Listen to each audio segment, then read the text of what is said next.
All right, thank you so much. Thanks for coming tonight. I'm really so glad people have showed up here. We're here because the Village of Highland Falls is exploring the launch of a clean energy program, something that it's not doing necessarily for itself, for the municipal properties, but this is a program that is structured as really a public benefit for the community members. And pretty much everyone in town could be able to take advantage of this program. And it's a clean energy program that's focused on electricity supply and where it comes from.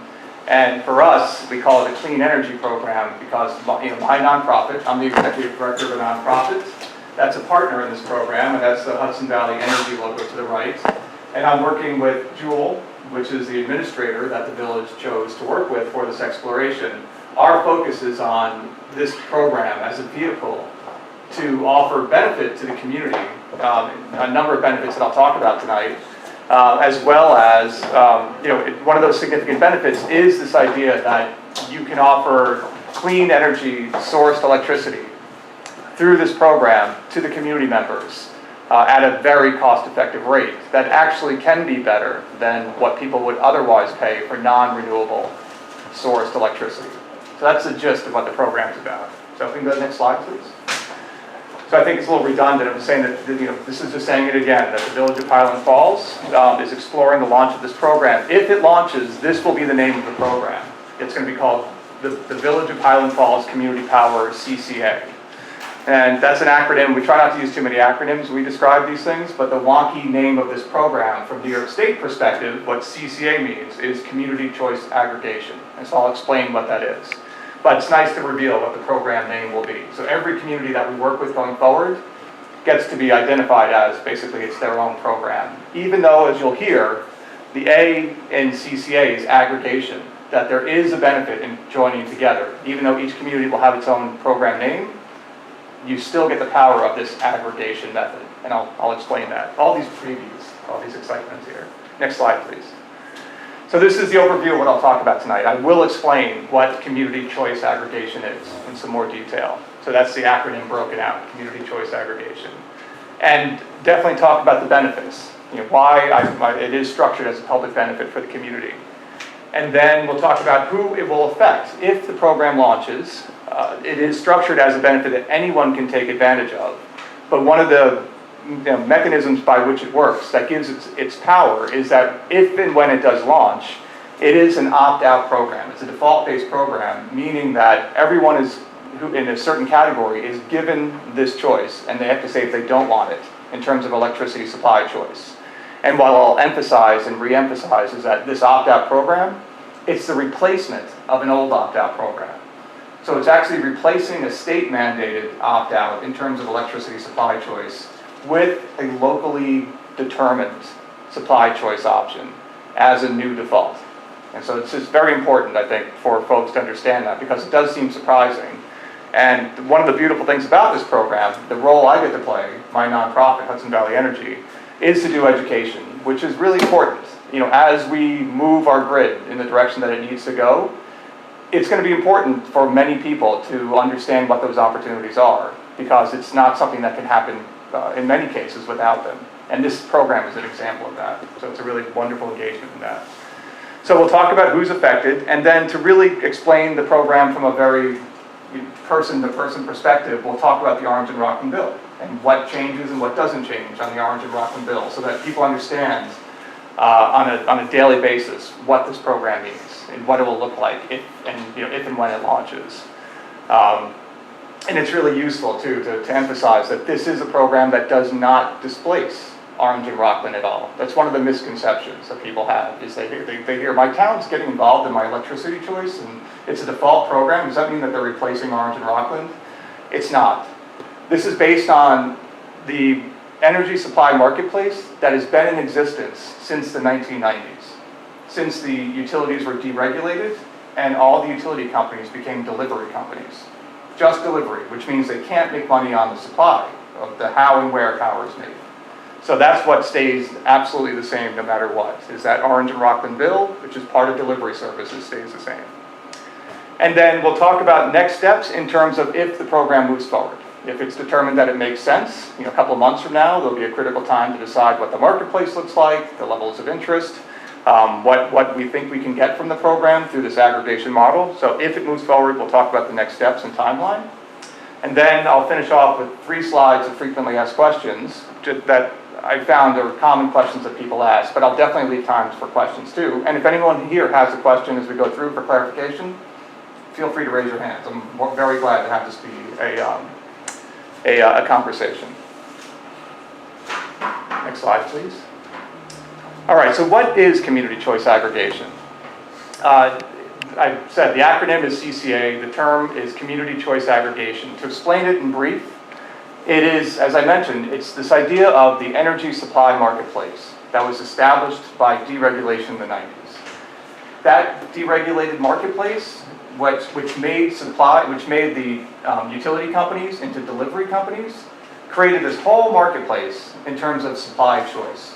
So since Orange and Rocklin and Central Hudson and Con Edison no longer could make money on supply, dozens and dozens of companies entered the marketplace, giving individual customers, every utility customer in New York, the ability to make a choice if they wanted to about their supply choice.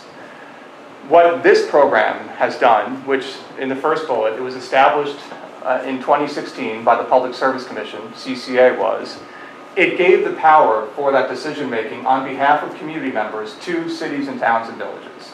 It's the same marketplace, but what it means is that communities can aggregate together for a new choice in terms of electricity supply.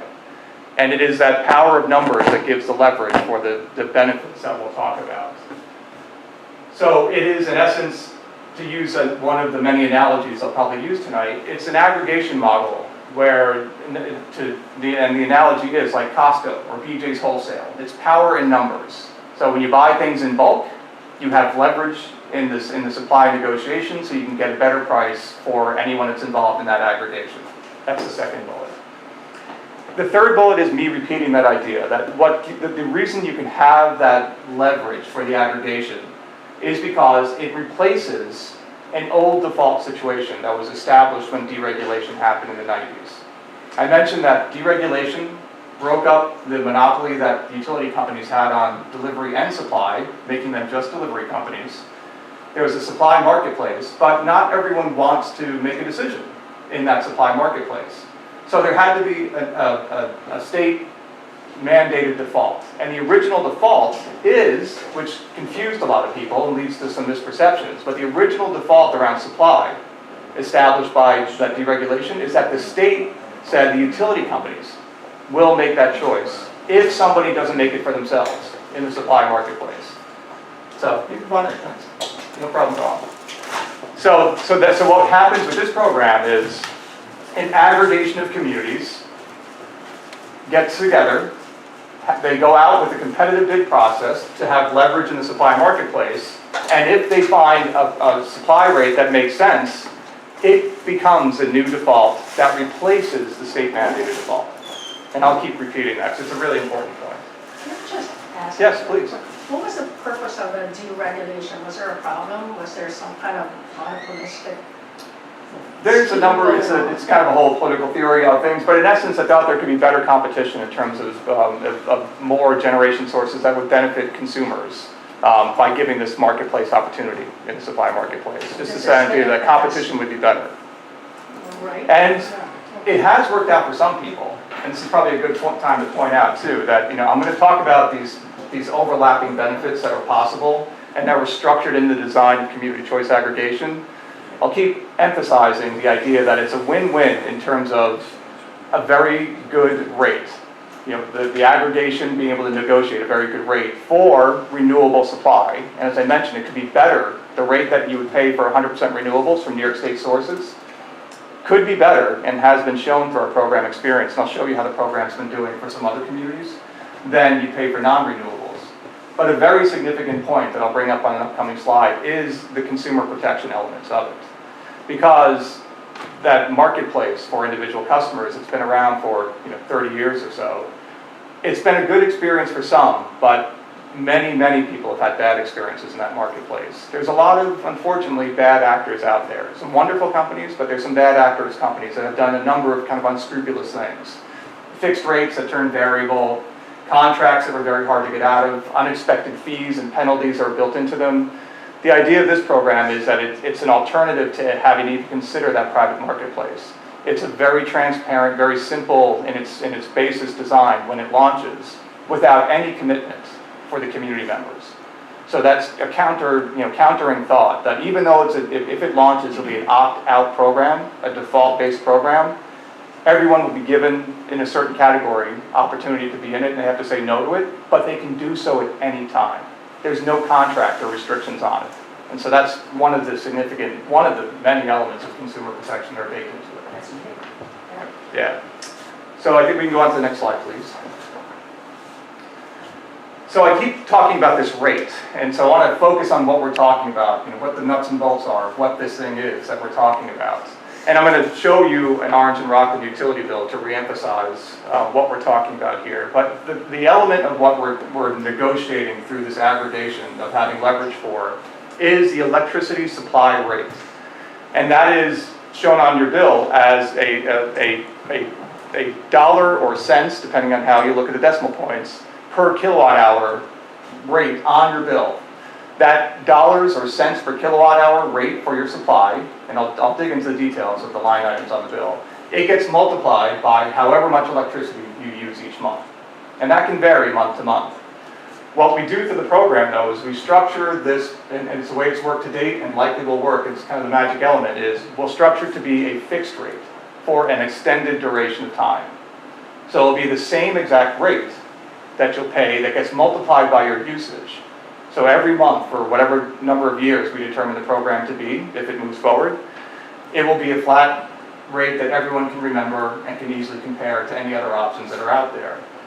That's represented by the green line on this simplified chart here. So what we're saying is that it's a fixed rate every month, will be the same rate. Your bill won't be the same because your usage will fluctuate, but the supply rate will never fluctuate if the program launches. For a comparison to what the potential benefits can be, it's compared to the utility rate for the most part. That red bouncy line right there going up and down, that's an indication of, pretty much a true representation in the fact that it fluctuates month to month of the utility determined supply rate. By design of the Public Service Commission, utilities cannot fix the supply rate. They buy it based on the fluctuations in the marketplace. And so we need to look at, so there's an important element here to be kind of honest in the description of the program.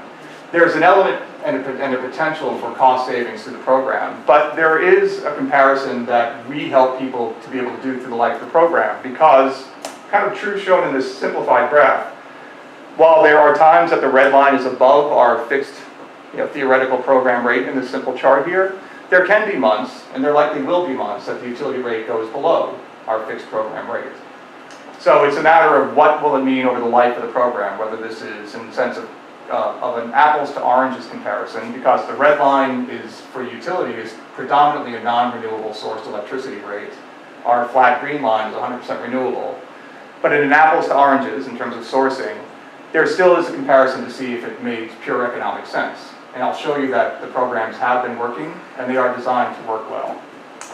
And I'll explain the apples to apples comparison in terms of a 100% rate that an individual can expect to find, and how that is clearly a benefit to this program because of the aggregation, the Costco element of the program.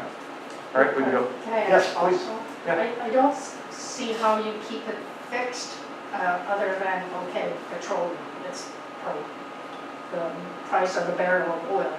It's dependent on that. Sure. But just because it's 100% non-renewable, it doesn't fluctuate like oil does? It doesn't fluctuate because when the suppliers that bid, they competitively bid to be the supplier because they are excited by this large number, these aggregated number of community members that are represented in this. And so it's the secondary market that you hear about on Wall Street, all these things, that what they can do that the utility company can't do is that they can forward hedge, they can forward bid a fixed rate for a certain time. And it can be very advantageous for them to do it if they expect a certain escalation in what the utility rates will do on average. So it could work out very well for everyone involved.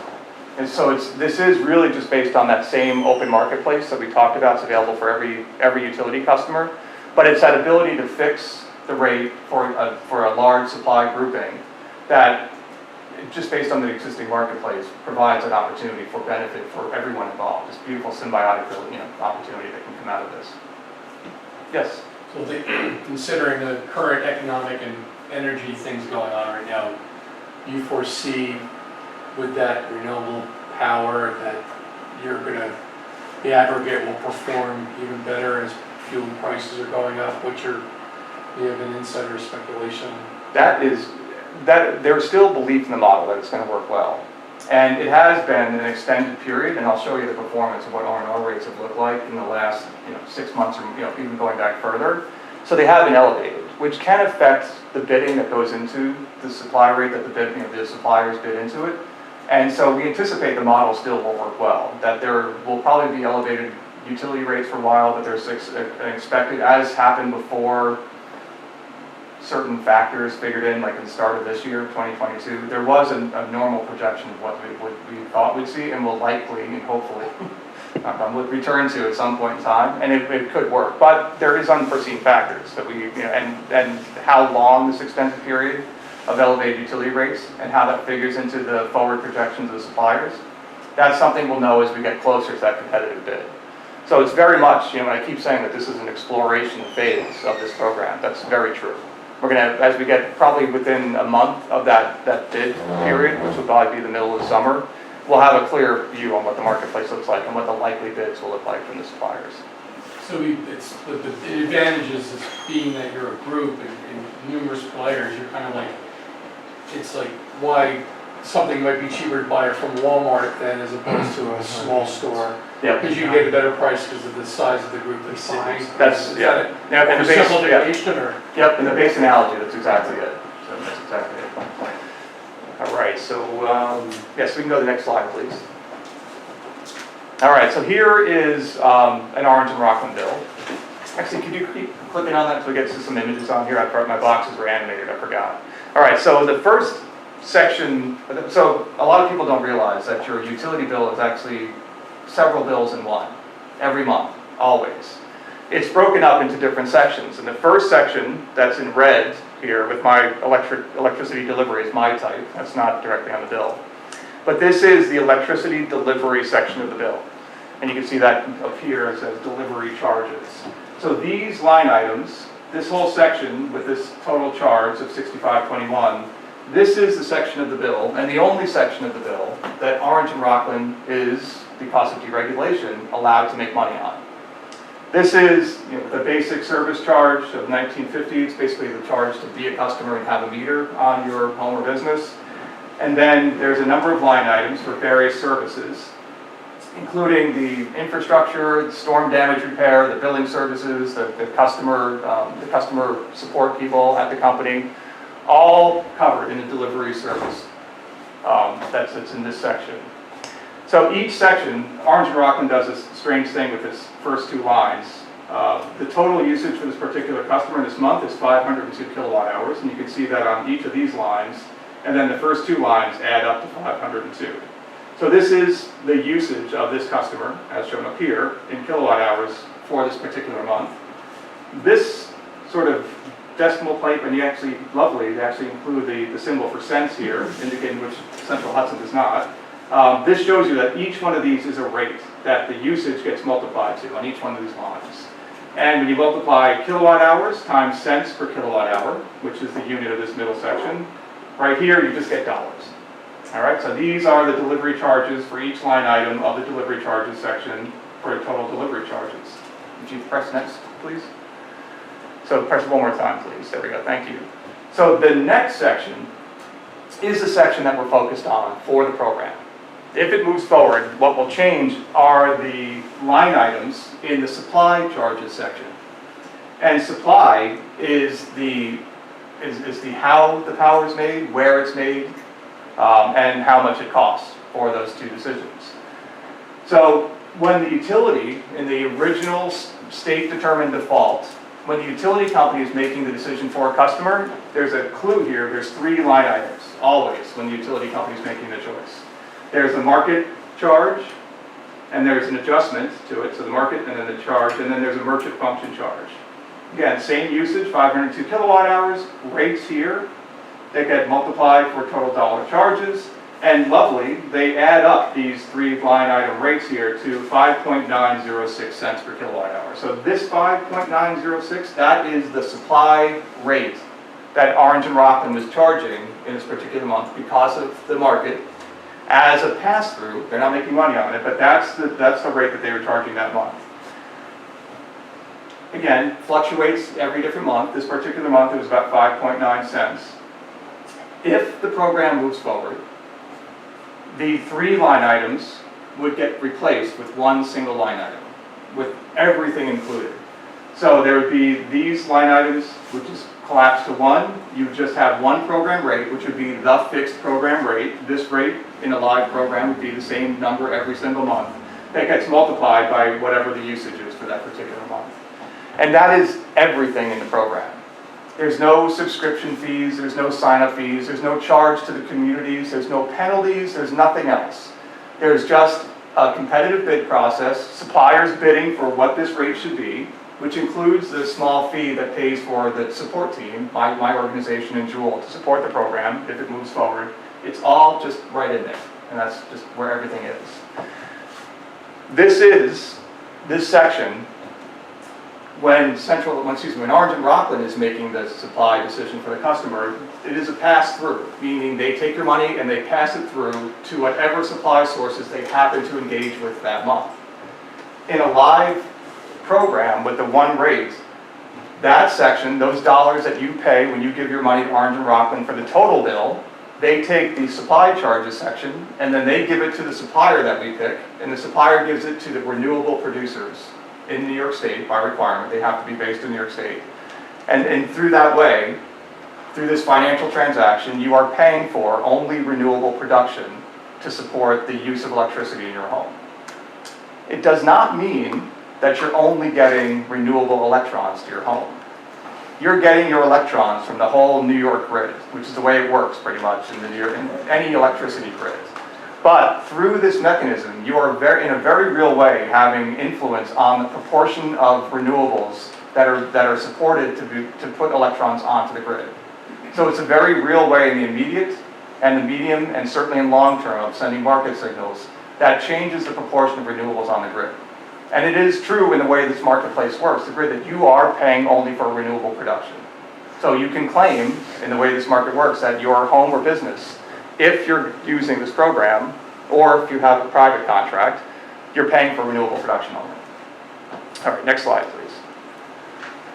So this is just a review of the supply choices and a little bit of before and after. Before a CCA program launches, 1 and 2, in my menu analogy, are the 2 choices that a utility customer has in terms of supply choice. You don't have any choice when it comes to delivery. You're a customer of Orange and Rocklin, whether you like it or not, when it comes to delivery. But for supply, you have these choices about who's making the supply decision. Number 1, the utility company will make that, and there's an asterisk there indicating that that's a New York State determined default, the one established by deregulation. But you could, as a utility customer, say, hey, I want to make my own decision. I could enter into a private contract with an energy service company or an ESCO, a third-party supplier, which, like Green Mountain Energy, Ambit, these are common companies of the dozens and dozens that are out there. You can do that either to look for a better price or to support renewables. There are companies like Green Mountain that will source renewables for you, which typically costs more as an individual customer. So that's where I start to get to that apples-to-apples comparison. So as an individual customer to support renewables, I haven't seen the exception yet where it costs more than it does if you have the utility company make a predominantly non-renewable choice. What CCA does, if CCA launches in the community, it becomes a third choice on the menu. And with our emphasis on renewables, it becomes an alternative to your sourcing individually with a private ESCO, and there's the great likelihood that it will be cost effective to do so as well. And it becomes the new default. So Customers, and I'll explain this on the who's involved thing, anyone in choice one, if and when a program launches, they are the ones that are, for the most part, with some exceptions, are the ones that are given the opt-out default-based decision. They're transferred from 1 to 3 if the program launches. Customers who have a third-party supply company when the program launches, they don't get kicked out of that. They stay right where they are. They can end their contract if it makes sense and there's no penalty. Anybody can take advantage of the CCA rate, but they're not removed from it. And I'll explain about who's involved and who's not. All right, next slide, please. So if you just click through, please, I apologize about the animation. So I zoomed in on, again, on a NICEAG bill to emphasize one thing. I know we're not in NICEAG territory, but I wanted to emphasize, keep clicking through. So there's our delivery charges section. If you keep clicking, there's the supply charges section, just like on an Orange and Rocklin bill. If you click again, one thing I want to emphasize here, a third part of the bill is the miscellaneous charges or the payments and adjustments section. It's like a third part of the bill. And if you click one more time, what I've put in a purple box down there is the solar or community solar benefit that a customer may choose to engage with. In this case, what's shown here, this very wonky term, CDG value stack credit. And then that's CDG, I apologize for the acronyms, but CDG stands for Community Distributed Generation. That is the very technical term for something called community solar in New York State. That is something like what I have in Beacon. I can't have solar on my home. So I have a virtual subscription to a community solar farm. It's something where it's just a symbiotic relationship where I become a subscriber to a solar farm in my utility territory, and in return, I get a reduction on my bill. So if you look, this is a minus $45.73. If I had solar on my home or business, I would have a credit here. It's called the net metering credit. Here, so if you guys have solar on your home or business, you're probably familiar with this. Down in the miscellaneous charges or the payments and adjustments section, there's a solar credit. The reason I'm bringing this up is not to add more confusion, but to try to dispel some confusion. To say that these solar benefits, whether it's solar on your home or business, or if it's you're a virtual subscriber to something that's becoming pretty well advertised and people are hearing about it, community solar or CDG, it is different than the supply that we're talking about. So solar, whatever decision it is, it's something that's different than the supply rate that we're talking about. One thing you'll notice to help you realize the difference, this miscellaneous charges section with the solar benefit, there's no rate in there. There's no usage in there. There's no kilowatt hours. It's basically a black box calculation that goes into this section, and it does not interfere with the supply charges section. To emphasize the point, which people get confused by frequently, they say, hey, if I have solar on my home or business, or if I have a community solar subscription, can I do the CCA program for supply? They're different. Yes, you can. The answer is yes. They're two different sections. And you can do either or neither. So that's really choice in the program. That's what the choice means in the program. All right, so I'm sorry to take you down that little pathway, but it's just such a common confusion I thought it's worth talking about. Next slide, please. All right, so just kind of summing up the benefits of CCA. First bullet, it enables local selection. So we switch to potentially a local default, locally determined default for supply rate versus what the state mandated, where the utility company makes a decision without any input. So it's local with input. It leverages the bulk buying strategy for the potential benefit of cost, and I'll show you how it's been working in another program on the next slide. Regardless of the performance of the program versus the utility rate, one very significant benefit of it, the fixed rate, that flat line that we'll have, that same rate every month, it does absolutely eliminate price volatility, which is very nice for folks, so that you're not subject, especially as we've seen these last several months with crazy utility rates, you're protected from those crazy fluctuations. Up. It accelerates the transition to renewable energy. This is a very powerful market mechanism, this group buying club initiated by the municipal leaders, saying that they see the benefits and they're doing this, bringing along their community members. It is something that has very powerful repercussions in a good way on the proportion of renewables on the New York State grid. And there is that last bullet, which is not insignificant, the numerous consumer protection elements. Just revisiting that private marketplace, what I found in my conversations, and I say this almost every presentation, but we've had my nonprofit's role, if a program launches, We continue to do outreach and education, but we're the ones answering emails, and we're the ones behind the helpline, the phone number that's there for people to ask questions about the program. And I found, and we've done 15,000 interactions with people, and I found in most conversations when it comes up about these third parties, if the customer, that person we're talking to, if they haven't had a bad experience, they know somebody who has. It's so common that these private market experiences have been problematic. So there is a real benefit in this basically partnership model to bring the benefit to community members around electricity supply. Next slide, please. So this is how is it actually doing? What is this, are there real live programs that we can look at? And what's shown here in this very potentially confusing looking graph to start with is the program that I'm part of supporting that is involved with 6 partner communities that are in Rocklin County, just right to the south of here. Those are the 6 communities on the left side of the graph there. And they launched a program collectively named the Rocklin Community Power Program.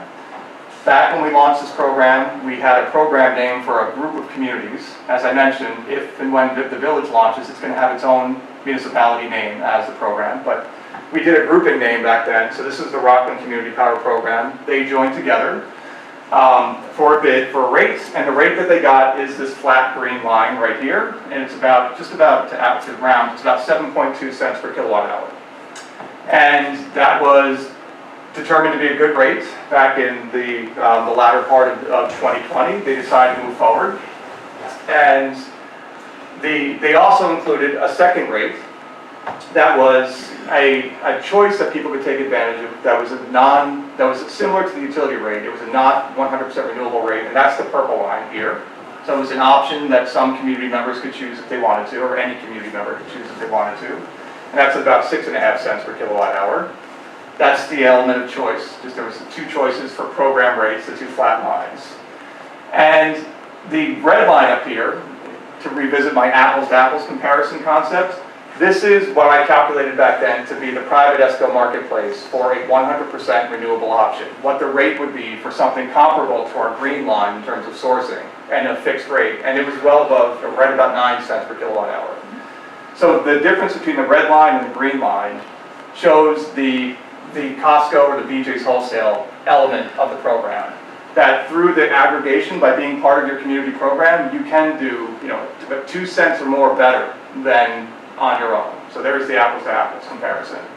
The apples to oranges comparison, which people are mostly interested in, the most members in a community, is how does this program rate compare to what Orange and Rocklin was offering across this time period. So Orange and Rocklin's rate is shown in 2 lines here. One of them is the average of the other. The month-to-month line is the yellow bumpy line. So this is the movement of Orange and Rocklin's rate from the start of the program up until May of 2020. What the blue line is, it's the running average. So it's the same exact number right at the start, but then I just kept averaging what this line was doing here. But you can see the trend, as we anticipate. The reason the program works, typically on a cost basis, is that this was trending up. Even right up until the end of 2021, doing sort of normal things. And then in 2022, it started to do some very unusual things, but really jumping up. But so really delivering benefits. The program rate, the difference here, significant benefit versus the utility rate. So in an apples to oranges comparison, or how is this fixed program rate doing to the utility rate, it's doing a very good job, showing that it can work even before the rates really started fluctuating in unusual territory in 2022. So the blue line here, if you want to just do the last comparison, the takeaway here, our fixed program rates are better than the average of the utility rate and still much better than the private market ESCO rate. So showing the potential for that win-win scenario in terms of renewables versus non-renewables. Any questions on this one before I leave? We're getting near the end, but I just want to see if you have questions on this slide. All right, so we can go to the next slide, please.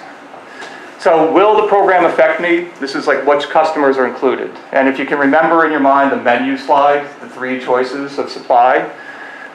So generally, if a program launches, customers will be included. Anyone who is in choice 1 with the utility company making their decision, those are the ones that are included automatically. And typically have to say if they don't want to be involved. This First exception, this first bullet here, is the customers in choice 2 on my menu slide. Anyone who already has a private third-party ESCO contract, they're excluded from the beginning. They can join if they want to, but they don't have to opt out. They're automatically already opted out. For those customers in the first category, the utility making their decision, large customers, if they have something called a demand meter, like a commercial property that uses a lot of electricity, the schools in the area, large libraries might have a lot of usage. They have a demand meter. I can go into detail about that if you'd like, but in essence, larger customers, larger commercial customers are automatically opted out as well, because the rates may not be as beneficial to the program as they can with the demand rate. Someone who has a freeze or a block on their account are automatically opted out as well. That's something where you can contact the utility company, as many people have done so with the bad experiences in the private ESCOs, and say, hey, could you block my account so nobody could sneakily put me into a program? That's a mechanism that people can use, or a lot of people forget they've done this, and they may contact us if the program launches and say, hey, why wasn't I included? And we tell them, check to see if you have a block on your account, and many do. And folks in the original category, utility category, if they're in the bill pay assistance program, known as HEAP, Home Energy Assistance Program, they're automatically excluded to begin with as well. But again, anybody can join the program if they want. So it's everyone else that's automatically included. Jeff? Yep. So who runs the HEAP program? It's typically a state program. I think there's county, yeah. Just let me elaborate that. Sure. So the state program, why wouldn't they allow, the state wouldn't allow somebody to opt into a green energy program? That doesn't make sense to me, but that's, nothing will solve here. No, they will allow them to opt in. Okay. The reason they don't automatically include them is because it's assumed that to qualify, you're typically closer to the cut in terms of your bill, your financing. So because there's not the guaranteed savings in the program, they just didn't want to automatically put someone into it, especially because a lot of people don't pay sufficient attention and so they may miss it. So there's just that reason of not the guaranteed savings. Okay. But they can opt in. All right, next slide, please. So if the program moves forward, as I mentioned when we're talking about the request for proposals, the RFP, that will happen likely in about 2 months' time. If that works out, if the marketplace looks good and the village is happy with the rate that comes back and they decide to move forward, there would be letters sent out, paid for by the supplier that's chosen, but it goes out in partnership. It go out from the town, saying that, hey, we're doing this program, all the details will be in there, the program rate, the duration of the program. That would be late summer of this year that we're anticipating on the schedule we're working on.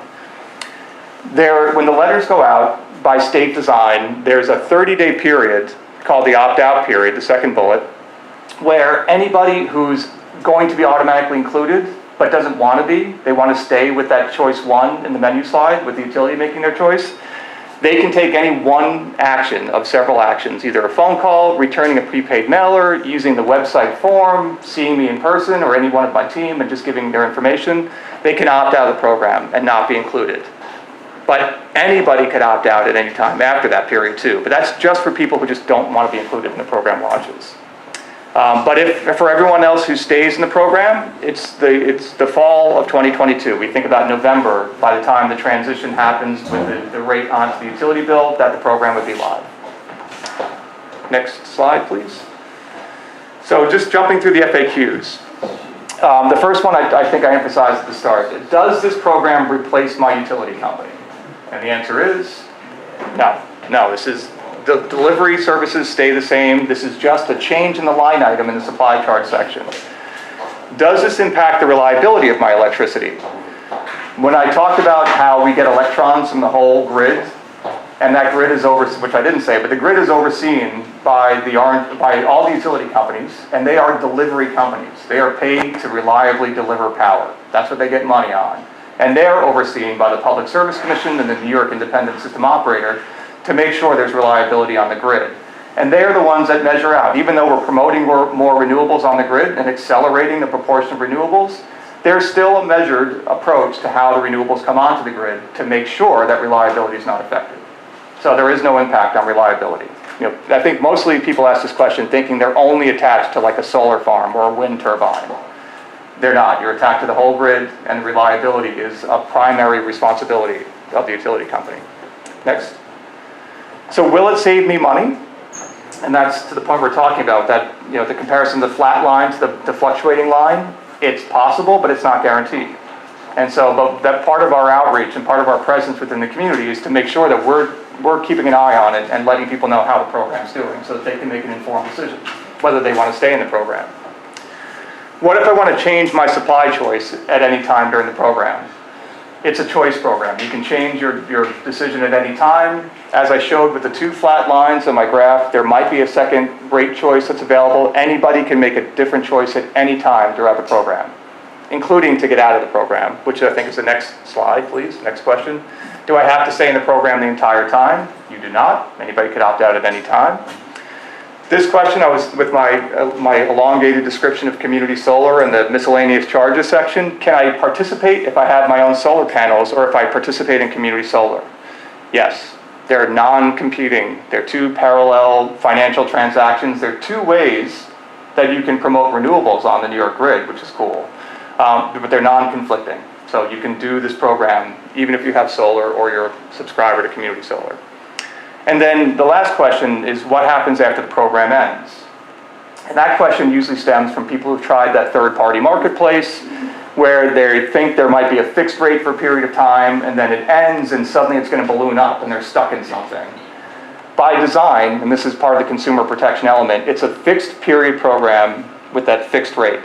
So it's typically been a 2 or a 3 year program with the community aggregations we've been working with. And the communities can repeat the process, going out to bid to get a new rate, as 10 communities did up in Central Hudson Territory, and the 6 communities in Rocklin are considering doing right now, and they're going to go forward to repeat it. And they're going to get, so they can seamlessly go from one fixed rate to another. But if they chose not to, any one of the communities, they automatically go back to the first choice in my menu slide. So you'd go from the CCA program rate, the program ends, they go back to the original default. So they're not stuck in some contract with a fluctuating rate. So that's the way it works. So that's it for me. Thank you so much. Questions? Yeah, back up onto number 1 there, Jeff. That's quite Jeff, right? Yes, please. How long would it take for somebody to opt out if they're in the program and they felt like opting out or maybe going to a different tier? Because I missed the first 5 minutes and that's where you probably had those tiers. Yep. And I recall from the one you did down at the town, those 3 tiers. Yep. Right? Yes. So with that being said, what is it, 30 days? Exactly, a billing cycle is what it takes. Okay. Because there's communication that's shorter, but typically the transition happens to the utility company like after the next meter read date. Okay. So typically about a billing cycle, it can take 2 if you like time it wrong, you just missed your meter read date. But definitely within 2 billing cycles, but typically 1 billing cycle. So speaking of the meter read date, is that going to change or is it still going to come? That's delivery services, nothing delivery services related changes at all. That's the relationship with Orange and Rocklin. Wow. And budget billing, where you pay your levelized billing, any kind of billing arrangement you have, nothing is impacted. Okay, great. Other questions? Well, thank you all so much for coming tonight. I really appreciate it.